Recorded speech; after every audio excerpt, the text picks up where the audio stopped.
I'll tell you, it boils down to this. If we don't build things in America, we won't have a middle class in America. It's time to start building more things here in America.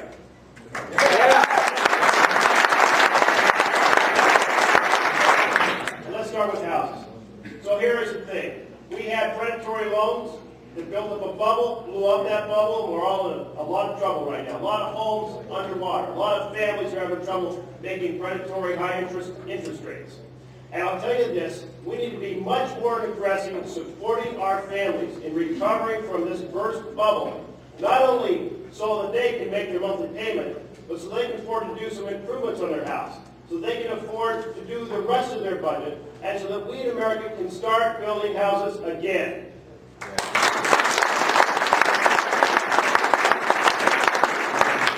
And then let's turn to energy policy.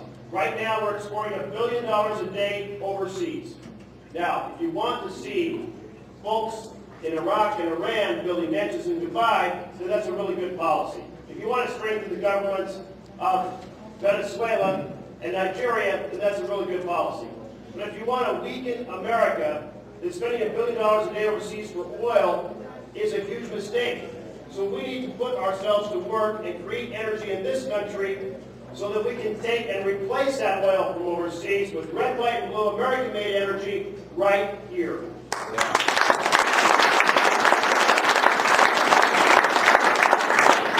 And Kurt talked about manufacturing. He's absolutely right. The President has a strategy to double manufacturing. That's going to require some tough changes in trade and tax policy. You all remember Ross Perot talking about NAFTA? Ross Perot said when he was running as an independent president, he said, if NAFTA passes, we're going to hear a big sucking sound. That'll be the sound of jobs being sucked out of America.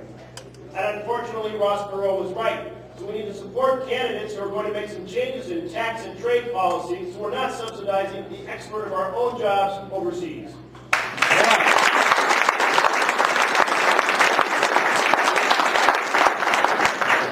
So let me just conclude with this. We have a battle on for the future of this country. Are we going to be one with an increasing number of poor, increasing number of struggling families, and a few who are increasing their salaries exponentially? 400% increase in just the last few years for those at the very top 2%. Well, I don't know about you, but I haven't seen a 400% increase for any of the families in my neighborhood. In your neighborhood? I don't think so.